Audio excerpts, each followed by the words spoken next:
Welcome to Interro Bites. These are 15-minute videos taken from my long-form live streams. If you want to see the full video or more, subscribe to Dacquisto and check out the playlists on my main page. Thanks for being here. Enjoy. Okay.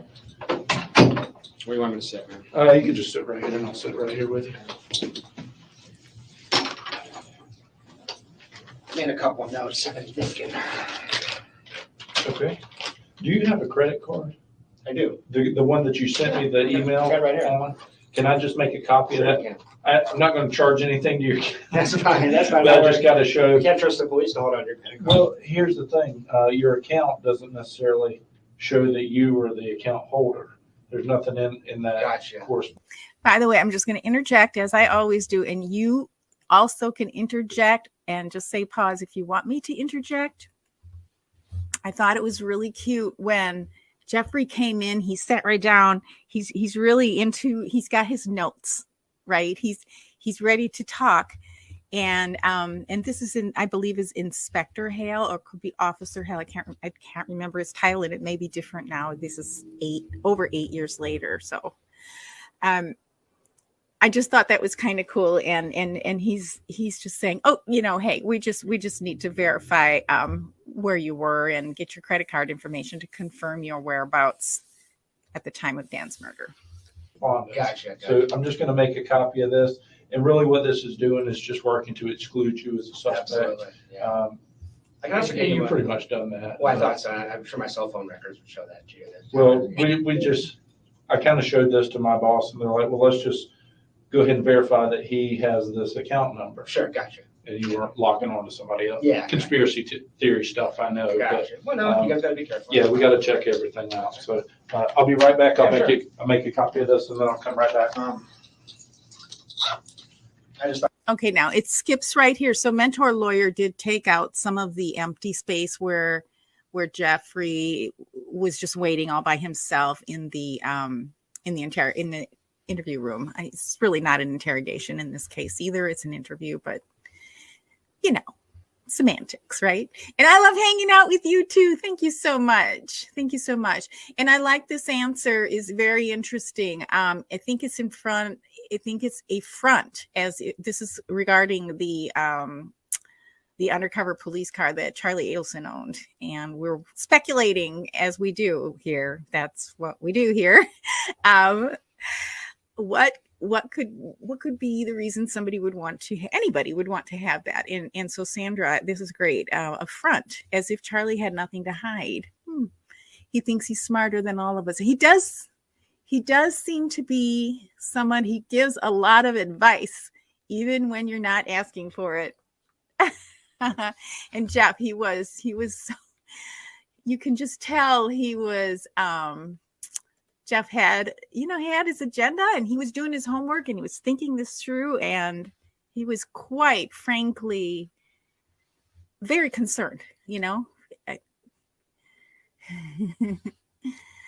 Okay, Too Deep, hello. I know why, because the police vehicles at auction have low mileage and they're equipped with higher performance engines for pursuits. Whoa!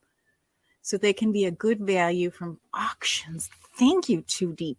Very interesting. See, that's what I love everybody joining, because everyone has something else to offer. Thank you for that. Thought of a few things that might be useful to you. Okay. Sorry, got a million things going on here. Sure you do.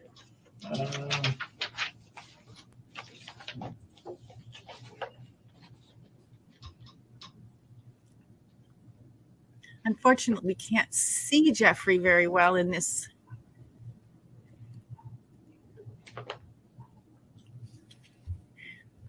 And is this just kind of like theory kind of stuff, or is it just kind of you had some time to think about what I talked to you about? What it's been is I had a 14-day break while she was in South Florida, and last 7 days I haven't heard from her yet. So we're at day 22, 23, no longer under the spell. I'm starting to see a few things a little more clearly. Okay. It's been a month since we were intimate, a month since she kind of controlled me that way. So it's I'm starting to clear up a little bit. Okay, and again, just clarifying in case there's any sound issues. He's saying it's been a few days since he was in, and before, since Dan has been murdered, and it's not even been a week yet. But he's also mentioning here, it's been a month since he's been intimate with Wendy. They went through all the fight, and then she went down to Miami for a couple of weeks, and she was particularly disturbed when she came back. He thought that she was evaluating the relationship. It was kind of like, what's going on with us? They said they missed each other a whole lot, and this is by previous accounts. And then she gave him the no contact order kind of out of the blue, kind of harsh on Monday. So that would have even been barely a week prior to this. Actually, it would have been 9 days prior. I believe the no contact order was the 14th. Okay, so just for context here, and this, everything I'm saying is from previous words of Mr. LaCasse, just not my own words. Man, I'm not under the spell, so there's just some things I think you should know. I'll try to go quick. I know you're busy. Okay. But I appreciate you. First, there was 2 quick things. You probably already have these, but there's a professor in the department that's totally obsessed with her. You probably already got that. Who is that? He's got really bad teeth. I don't know his name. He called her goddess, and he would send her inappropriate texts. I can't imagine that Wendy wouldn't have mentioned that, but just to make sure you had it. He's an older guy, probably in his 60s. I don't know his name, but he called her goddess. And he's no fan of Markel.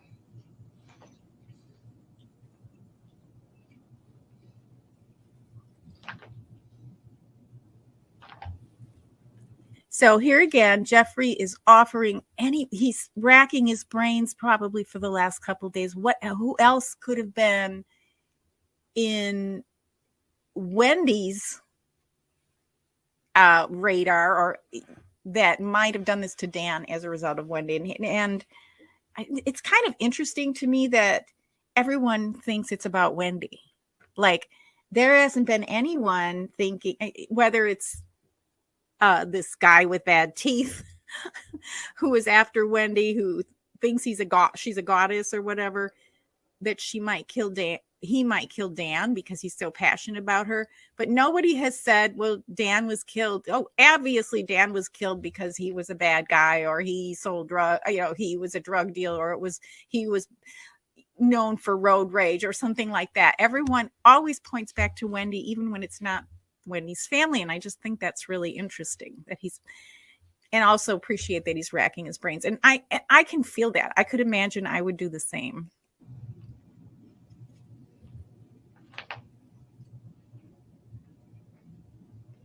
I think I know who you're talking about. I haven't talked to him specifically, but yeah, seems unlikely, but I figured you want everything. Okay. And there was this was one I thought of. There was a student in the fall that was really inappropriate with her. She forwarded a couple of emails to me, and he actually kissed her on the mouth during a teacher-student meeting in her office. That was kind of weird. So I don't know his name or anything else, but there was the student that, if you're looking for obsession, that was strange for a student to lean in and kiss a professor on the mouth. Yeah. So that's just Wendy would know the name. She forwarded the email. She was disturbed, but I don't know. Okay, now this one I thought was a little odd. Not because Jeffrey's side, but okay, so he's saying, Jeffrey LaCasse is telling Hales that Wendy had a student that kissed her on the mouth, and he knows this because she forwarded an email. Now, what's the email? I mean, I could see, somebody took a picture of it and she forwarded the photo or the video or something. I just don't understand what this email is. I'm wondering if that even happened and this was just another way for her to make him jealous. I mean, this one was really weird to me. What do you think? I mean, I'm going to just repeat that one. I believe I figured you want everything. Hey, Georgia. This was one I thought of. There was a student in the fall that was really inappropriate with her. She forwarded a couple of emails to me, and he actually kissed her on the mouth. There was a student that was inappropriate and kissed her on the mouth, and she forwarded a couple emails. So who were these emails to that she forwarded? Were they from the student? Was she having an email interaction with the student and then he kissed her? I don't understand this. And I don't know if there was ever any follow-up on this. I'm just curious. And hello, Go Georgia. Welcome. during a teacher-student meeting in her office. That was kind of weird. So I don't know his name or anything else, but there was the student that if you're looking for obsession, that was strange for a student to lean in and kiss a professor on the mouth. Yeah. So that's just again, Jeffrey, it's interesting that he's thinking this all happened because somebody is obsessed with Wendy. I mean, of course, he's in love with Wendy, right? So it might have been a little bit of projection. I don't know, but I just found that really interesting because when you look at Wendy,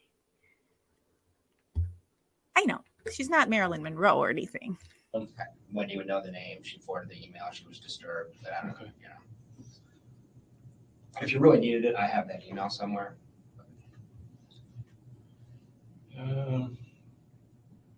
Might have been a cocky student trying to pick up his hot prof. I don't know, but. If you can find it, you got my email address. Yeah, would you like to see that one? Okay, Sure. I'll send you an email. I think his address is on it. We haven't excluded anyone really at this point. Gotcha. So. Okay, a couple other things. I've been seeing a therapist since about, I don't have any major mental health problems, but just to try to deal with Wendy, I was seeing my therapist I used to see when I was going through my divorce.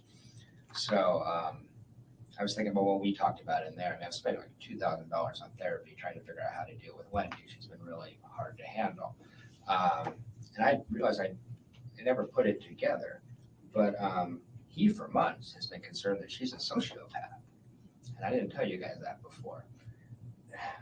I still love Wendy. I was under her spell. She'd call me tomorrow if I go back to her. But there's a lot of stuff that, as I look back, is really strange. To give you a couple examples. Well, I guess one of the things I worry about is Wendy has this public persona. And she's a very good actress. And she's very charismatic and all this kind of stuff. And she knows a lot of people. Everybody in Tallahassee knows Wendy. You probably discovered that already. I mean, she's in every social circle. She's very social butterfly-esque and out there and stuff. But in terms of people that know her intimately. And that's what I meant when he's saying everyone in Tallahassee knows Wendy and she's in all the social circles. That's why she probably felt like she had to walk back those statements about not liking to live in Tallahassee.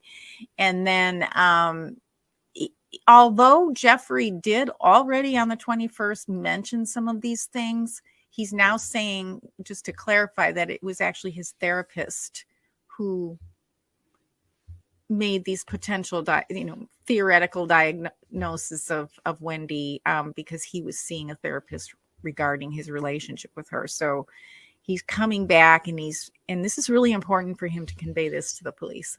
Spent like a lot of time with her and seen behind the curtain, I think it's Markel, me, and maybe that SAC guy the last 12, 13 years. I mean, she doesn't, you know what I mean? So some of the stuff I had seen was pretty crazy stuff. I mean, no sense of guilt, no empathy, hypersensitivity to criticism. When I said, hey, you cheated, I mean, that's fucked up. She would not apologize. She would not say she felt bad. She would not say she made a mistake. She's a total pathological liar. And I feel bad saying all this because I still love her. She has these flaws and I would have stayed with her. But if you look back at Markel's legal documents, he's constantly talking about her systematic pattern of deception, how she lies all the time. And she told me once, I have a really hard time telling the truth when it's inconvenient or unpleasant. I lie all the time. I mean, she said. So he's telling us that Wendy actually is aware that she has a hard time telling the truth here.